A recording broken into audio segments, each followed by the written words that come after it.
Welcome to my home. So, something you might not know about the situation I'm in right now is that there appears to be some kind of altercation happening outside of my bedroom window, which is over there. And so you and I firsthand, and you through film, will be able to enjoy possibly some highlights from that domestic dispute just moments, maybe a few moments from now. Anyway, so let's see. Last lecture, we went over what Keystone individuals are, their relationship to Keystone roles, and then how we can differentiate between those two kinds of uh, social phenomena, which are naturally along a gradient. And this talk will go over what different kinds of common Keystone individuals are, different categories that have been reasonably well documented in the literature. And something you should know about this whole topic is that mostly Keystone individuals are treated scientifically as anecdotes. So somebody comes along and says, oh, I was studying this population of orcas and this one male showed up and ABCD happened afterward. So there was no intended study. Someone just narrates what happened afterward, and part of their narrative is some highly influential individual. So although there are many dozens, more than 100 examples of Keystone individuals out there in the literature, key individuals, Keystone individuals, the exact term varies, mostly they're treated as a pseudoscientific anecdote kind of phenomenon and less like a reasonably common phenomenon that should be studied with rigor. So, but they're common enough out there in the world. They've been documented frequently enough that I think that they are worthy of our consideration.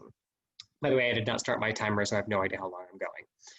All right, so first, the gold standard, as I've articulated before, I hope, for evaluating whether or not an individual is a Keystone individual is to remove them and see whether or not there's a massive change in how the group behaves or performs. These are sort of like knockout experiments, but they're done at the level of social groups, and the knockout is not a gene that we're knocking out, but in fact, we're just removing individuals of certain phenotypes or social standings within groups to see what happens after their departures. So, and then by adding them back in later on, we can do the controlled addition and removal to see whether or not we see a contrasting departure in the collective behavior of the social group and its performance, and then whether or not that's reconstituted when those keystone individuals, potential keystones, putative keystones, are returned back to their social group. And if they are, if these individuals, there's something special about them, then we should see lots of things change when they leave, and then when they come back, to some degree at least, you see groups return back to some normal level of collective behavior, kind of collective behavior, social dynamics, and performance. And we should contrast those removals against control removals where we just remove what we think is some Joe Schmo so that we know it's not exactly group size that's causing these shifts, but is actually something special as to the properties of that focal individual or focal treatment groups. So we have to have controls. Anyway, the most commonly cited case study from this is by Jessica Flack, who studied these pigtail macaques at the UC Davis primate facility. So you should know a lot of what we learn about primates is not actually gleaned from wandering around like Jane Goodall, like naming monkeys and writing it down in journals and like wandering around the forest and being assaulted by monkeys. That's not how most of what we learn about monkeys is derived. A great chunk of what we learn about primate societies is acquired through primate facilities, like at Duke University. There's an island off of Puerto Rico that they have experimental populations of primate, the UC Davis primate facility. And so most primates that are used in research are used in medical research and the sorts of horrible Monroean sort of studies you would imagine, like, like what happens when we give this animal herpes in its eye after it's had some sort of giant surgery, or, we've engaged in some sort of therapy that we've given to this primate, and then we do X, Y, Z. So like there are lots of rules about what you're allowed to do with primates inside of research, mostly because the same kinds of small populations of primates and medical facilities are used for lots of different studies that can be quite painful. Anyway, so a middle tier of realism, so we have like medical research with primates, which is like a small number of individuals in isolated cages that are basically having surgeries and horrible things that are done to them in the name of medicine and improving human health. And then we have primate facilities, which try to put primates in a socially enriched, reasonably complex naturalistic sort of setting, and then look at their behavior, look at their dynamics, look at their physiology, look at their morphology, and try to study things about captive primates, but they're in socially realistic settings-ish that we think could inform what these primates actually do out there in the wild. But in real life, they're still in a cage, and they still don't have like leaves on the trees, and they can't really go anywhere. And although they might be in a pen that's an acre or several acres large, they might not be totally realistic. Anyway, pigtail macaques are, like most macaques, that's pictured on the right here, are quite cerebral primates and capable of reasonably sophisticated cultural dynamics, transmission, persistent changes. They are capable of reasonably sophisticated learning tasks. So they're used a lot in behavioral ecology with a light geared towards figuring out how like primitive humans might have existed and what they were capable of long before humans were humans, long before Homo was a thing. Anyway, so the genus Homo. All right, so they're conflict-ridden societies, at least at the primate facilities. So there can be massive cage wars where basically the primatologists leave at night, they close up, there's a skeleton crew for security because people try to break in and free the primates all the time, and so they have to have security present to prevent that from happening. Oh God, did I mention that anecdote? Anyway, I'm going to focus on that point here. Is that cage wars can occur where, in the absence of someone present to tranquilize problematic individuals, you can get very violent outbursts within these social groups. And once these violent outbursts are initiated by a small number of individuals, it can stress other individuals out and cause it a positive feedback loop and within group conflict. And that can result in injury and death in some instances, where you'll get suddenly like half a dozen individuals are injured or killed over the evening, and then when you come back, you just have to have videos of which primates were involved, and you have to try to make difficult decisions about whether or not they might instigate issues again, or do they have a history of causing within group conflict, and should you euthanize them, et cetera, et cetera, et cetera. So naturally, at primate facilities, they spend a lot of time thinking about how it is that we can prevent these sophisticated cerebral animals that we are very valuable, that we want to learn from killing each other, but both from a humanistic and moral standpoint, and then also from a scientific standpoint, that these dynamics are not are reducing our power statistically, and also could imperil our ability to even have primate facilities because it will reduce public confidence in the ability to execute ethical, humane research under the auspices of something like a primate facility, which are quite rare and difficult to attain permits for, these facilities. So they're limited. They're a major resource. Okay. Anyway, so if you study these animals frequently enough, you can see that after small skirmishes, after small conflicts, that there are special group members, particular individuals, that regularly reapproach the participants in that skirmish and engage in affiliative behavior, nice behavior with both of them, preening them, licking them, engaging in trust games, which is funny enough, like the trust games these animals engage in is where they touch each other's eyes. So like they poke each other's eyes, and that's positively associated with future affiliative interactions. So the primatologists think this is kind of a nice thing that you could do. Like, I'm trustworthy because when I touch your eye, I don't hurt you. Anyway, so these things are positive affiliative behaviors that these reconciliatory individuals tend to do, in addition to allo-grooming and play behavior and things of these natures that help to diminish stress within these social groups.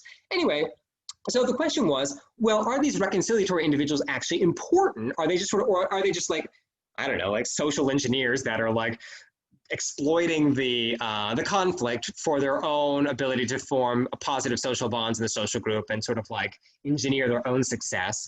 Well, if you remove these reconciliatory individuals from these experimental populations of primates, you see that there's an 80% increase in injuries in the months following their removal, and a 60% decrease in trust games between other group members in the group. And if you look at the glucocorticoid levels in these species of these primates or in their blood levels, you see that upon the departure of these reconciliatory individuals, the amount of stress that these individuals, or parent stress as inferred from endocrine profiles, apparently goes up. So this is evidence that the departure of these individuals, their removal, results in greater within-group conflict, reduced trust, and increased stress, potentially from social stress. And then when you add these reconciliatory individuals back, even given a latent period for them to reestablish themselves in the social group, you see that these numbers tend to veer back towards their former baselines, the old normal, although that's not always completely perfect. All right.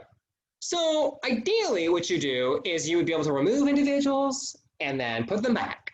The problem is that for lots of kinds of animals where we think keystone individuals are common, such experiments are impossible. Like, no one's going to let you go shoot the mountain gorilla dominant males in the head, some of them, but not others, or good God, dart them, tranquilize them, drag them off to a prison somewhere for 6 months and then re-release them back on the mountain. No one's going to let you do that. No one's going to let you get Shamu out of this, or Mamu out of this orca pod in British Columbia and then just put it in an aquarium somewhere in Vancouver for a little while and then sling it back out into the ocean, if you could ever find its pod ever again reliably, and see what happens upon its departure and re-entrance. For ethical reasons, for conservation reasons, for economic reasons, these are challenging things to do. So what can you do instead? Well, one thing you can do is you can take a correlative approach. I say correlative, but whatever. Correlative approach. So you can look at natural situations where new group members join and exit a group. And if those events are common enough, you can look at the traits of the individuals that are joining a group and then exiting a group and see whether or not the traits of those entrants and then emigrants, when they depart, are associated with the magnitude of change that we see in the collective behavior and performance of the groups. So we just monitor the demography of enough social groups and we have enough entrances and exits, immigration and emigration from these groups, then presumably we could try to test for a link between the traits of the individuals that are joining and exiting and whether or not you see a disproportionately large change in the collective behavior of the group and its performance. And the interesting thing, that although I'm just thinking of this now, is that the traits of the individuals that join a group that have a large impact might be different from the traits of the individuals that exit a group and have a large impact, although no one actually knows whether or not that's true in any animal anywhere. That's a novel hypothesis that has never been articulated in the literature that I just made up now. So you should go test that. Anyway, so the other idea is that you can just compare many different groups that have different compositions, and you could say, well, groups that have a particularly large female that is post-estrus have the following kinds of collective behavior that are distinctly different from groups that lack that kind of female in it. All right, cool. Then that could provide at least some correlative evidence that those post-estrus females have a particularly large impact over the culture, collective behavior, performance of their group. I bring up post-estrus females because at least in orcas and in elephant societies, people have reasoned that post-estrus females are particularly important for like culture maintenance, social dynamics of various kinds, in part because there are relatively few animals on Earth that have post-estrus females that are still socially important, and there are people who are interested in figuring out like why do these things exist? Why is it in many kinds of mammals and we have post-estrus females just sitting around? Why do they ever stop? Anyway, so keystone individual type properties are regularly attributed to such females. There are critiques because these aren't experiments, but there's at least evidence. Okay, then you can not hope for, you can sometimes have unintended experiments. So like somebody murdered that female or murdered that male and harvested its ivory. Not what you'd want to have happened, but if it happened, it kind of allows you to test the hypothesis, well, what happens when such individuals depart? I'm roasting eggplant in the next room right now. I can smell it right now. I don't know why I'm always starting to prepare my lunch while making these videos, but I'm sorry, like distracting me. Or an unexpected death, whatever. So-and-so fell down a well, and when they did, stuff changed a lot. And when a different kind of individual fell down a well, nothing happened. And really what you want us to see is whether or not the distribution and changes in social dynamics in a social group with entrances and exits from death, immigration, emigration, poaching, or experimental removal, or fission-fusion dynamics, so groups that naturally bud into subgroups and then rejoin, whether or not they're on the extreme end of those changes, where the most significant changes happen, is it because certain kinds of individuals are entering and exiting these groups? If it is, then it provides evidence that those individuals are keystones, at least in whatever context you're measuring, which might mean they're not important at all in some other social context. All right, super spreaders. Much ado about super spreaders. Super spreaders are kinds of individuals and social groups that, when they're around, if a socially transmitted infection befalls this social group and this super spreader gets it, well, then a whole bunch of other individuals are about to get it. So you can imagine maybe in a post-COVID world that there are certain kinds of individuals that don't abide by social restrictions or recommendations by governmental authorities, that might continue to be sort of vigilantes and really be concerned about their rights. And that those individuals might be responsible for more secondary transmission events should they acquire an infection than somebody who is bunkered down inside of their home, watching seasons at a time on Netflix and ordering in Uber Eats from their parents' credit cards or partners. You can imagine the potential for such individuals, category A, category B, to cause secondary transmission of socially transmitted infections like upper respiratory infections could be quite contrasting. And there might be something about such individuals that if we knew certain kinds of traits, semi-stable social attributes about these individuals that predisposed them to be super spreaders, that we might, if it weren't humans, be able to do something about it. Maybe special education programs with humans. We can't go around and murder such individuals or like imprison them prophylactically because we think they're likely to do something bad or be bad for the social group. But at least hypothetically, in a conservation context, people think that identifying such individuals that have a high potential to be super spreaders might be important for managing wildlife diseases. Maybe. I'm gonna flick a light into that dark corner in just a second and raise some doubts. It's a nice thing to study, but it's like, what are you gonna do with that information once you have it? So you're gonna have like Minority Report and go around and like start arresting poor innocent pigtail macaques that have high libidos because we think there might be an infection one day. Like, okay, fine, thanks, good God. All right, super spreaders. So examples of super spreaders might be things like sexually transmitted diseases in individuals that have high libidos. There are sad studies from the late 70s and early 80s of transmission of HIV infections in highly populated cities like San Francisco and New York City, where a small number of highly promiscuous, typically males, were responsible for a disproportionately large number of socially transmitted infections like HIV early on in the HIV epidemics of San Francisco and New York.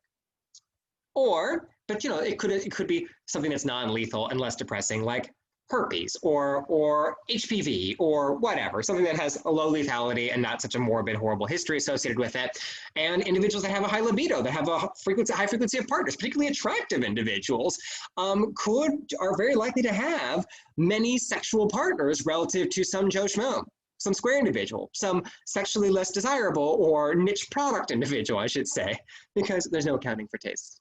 All right, including in non-human animal societies, not all females and not all males are evaluating prospective sexual partners using the same criteria, and oftentimes it's age dependent from the choosing side. So their age will determine what kinds of traits they're looking for in potential reproductive partners, and that's true in human societies and cross-contextually in animal societies as well. Not all females or males are choosing the same thing in their partners. Not all seeking the same opportunities, but there are some general rules.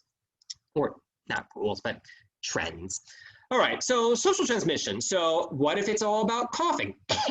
And I'm a super popular person in my social group. I'm invited to every Dungeons & Dragons campaign. I've got one on Tuesday night, Wednesday night, Thursday night, and every other Sunday. And because I'm a sought-after role player, if I get COVID, oh my God, the number of people who are in my social groups who have diabetes or some sort of comorbid medical issue is enormous, because I have a high social degree, network degree. I have a lot of other individuals I interact with. If I acquire a socially transmitted infection, like an upper respiratory infection, good gracious, my potential to spread it is enormous, right? So a high degree of sociality, a high network degree, or a position that connects cliques, subgroups, even if it's not a high degree, but connecting subgroups together that are otherwise kind of nuclear and insular, means that these individuals have a high potential to spread an infection to many other individuals if they acquire it. It's not just me. It is a general property about social networks, and one of the reasons why people justify spending lots and lots of money trying to figure out the social networks of various kinds of animal populations and humans. All right, high disease tolerance. Now, this doesn't make a lot of sense at face value. So first off, you should know females of most species of vertebrate have a higher performing immune system. That when they get a disease, they can tolerate it more effectively. It usually causes less severe symptoms. And there are lots of hypotheses as to why that is. It could be because females have especially strong immune systems because they bear offspring, or because diseases are going to be optimized more for exploiting the immune system of males, which tend to have a higher potential to transmit diseases. Or there are a lot of hypotheses out there for why this is. But regardless of the mechanism, in many species of vertebrate, females have a higher performing immune system than males, and they tolerate infections better. What that means is, though, you females, is that when they acquire such infections, they're less symptomatic. And so they could be wandering around, not looking sickly, not being avoided. They don't have such a bad cough. They just seem normal. They're more likely to go around and spread this infection because it still can be, spewing out propagules, but that female is not infected. Not so bad for her female friends, who presumably have a reasonably high functioning immune system as well, but woe be to their male friends because those males are much more likely to acquire the infection and show symptoms from any species. This is true. And when they become symptomatic, it's more likely to impact their fitness, their performance, or decrease their performance in things like anti-predator escape, or be more likely to cause death. And at least in most social species, there are some hygienic social immunity mechanisms that will cause other social group members to avoid the obviously hacking, coughing, sickly-looking individuals in their group, which are more likely to be males when they acquire the infection and less likely to be females who have acquired the infection. So females can tolerate, i.e. contain the disease, not clear it, but continue to be able to spread it for a longer period of time and they're less likely to be avoided. So this increases their odds of being able to cause socially transmitted infections that are not necessarily sexual in nature, although there are many promiscuous females across the animal kingdom, and that can be quite an intelligent strategy depending on the kind of animal society. So do not think that I only mean males when I mean high libido.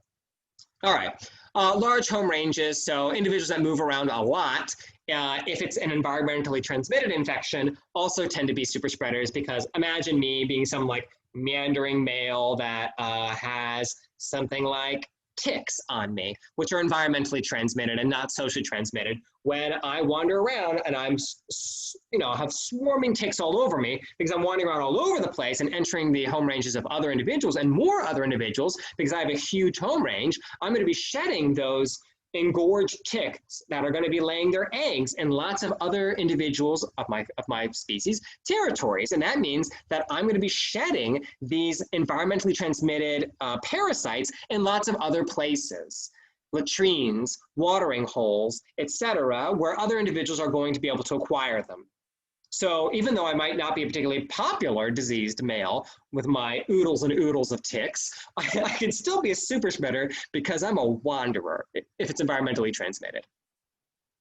All right, for humans, it's often identified retroactively. We do the contact tracing. My God, isn't this exciting? It's so exciting to give this lecture after COVID-19. I failed to realize how pithy and personal this might be. After you do the contact tracing of an infection through an airport or through a friend circle or through a community, you can retroactively say, it was Bob. Bob was the socially transmitted super spreader who caused 20 times more infections than everybody else. Bob was not an avid hand washer. So I wanted to pick an accusation that no one would take personally.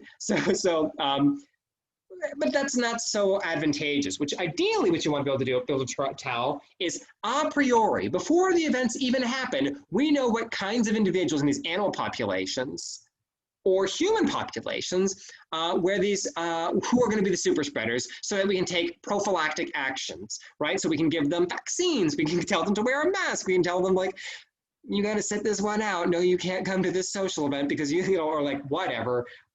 You could tranquilize them and relocate them instead of human non-human animal societies, hypothetically. Again, even if we know a priori, it's not clear what we would do for most animal populations until the disease is that we know this is very severe disease and it's being transmitted socially or environmentally or whatever, or it's vector mediated through mosquitoes or through ticks or whatever. We don't. What are we going to do once we know that information? And just acquiring that information, knowing what the disease is, that it's causing a problem, and how it's transmitted, that takes sometimes years and years of study, people's whole lives. So by the time we know that information, like the disease has burned through the forest. So whoopsie, like it's nice to know. I mean, like in the sense that it's nice to know about how the world works or worked. In this case, you're basically a historian, but it's not. It's and the kinds of features that are going to make an individual social a super spreader with one kind of infection doesn't mean that's going to be translatable to anything else. And how do you know that a population of animals is about to have a zoonotic, i.e., an extreme disease outbreak? It's not clear that you're going to have that warning. You're going to know when they start dropping dead. God, it took us decades to figure out why all these amphibians were declining and why. We still don't know why chytrid fungus is killing all these amphibians. They don't really know, like physiologically, what it's doing. There are lots of indicators we think we might know, but it's taken us decades and tens of millions, hundreds of millions of dollars probably spent on that problem, and it's killing tons and tons of amphibians all over the world. The last thing people are probably concerned about are what kinds of frogs are particularly likely to spread this chytrid fungus all over the place. Or what kinds of human researchers are more likely to spread it all over the place. Anyway, so I think it's a neat concept. I think it could be important one day to study and leverage. I think in the meantime, it's neat to study. I think one day that information might be useful, but it's hard for me to understand right now what you would use the information for once you have it. That wouldn't be a breach of ethics or too little too late. I'm not saying we shouldn't study it. It's just, I don't know. Like, I think there's a lot of heat and not much fire. So here's a super spreading event linked with SARS. Again, it was linked many months after the event, so it wasn't very helpful in actually mediating the SARS outbreak. But you were able to identify that there were certain kinds of individuals that were spreading disease more frequently than others. This is a figure that depicts for various kinds of infections the transmission from the most infectious 20%. So in the most infectious 20%. What percentage of the total transmission events were attributable to them? So things like Ebola have a relatively low frequency of super spreaders that are responsible for very little infections, and the most infectious 20% of things like bacterial STDs in France. Man, there's so many insensitive things one could say along this list here, but they're incredibly infectious. That top 20%, my God, they're responsible for almost all of it. So yeah, this is just a neat figure to show like the power of super spreaders varies enormously based on the natural history of the disease in question, its lethality, and the kinds of communities that it impacts, and the kinds of social structures of the communities that it's impacting. All right, so I'm going to stop there because it's been at least 30 minutes since I started this lecture, but I hope you're having fun. I'm excited to talk to you about cat fighting. I adore cats as both a punchline and as a companion animal that I'm allergic to. But I will talk to you guys more about cats on Monday. See you soon. Take care. Bye. All right, for real now. Goodbye.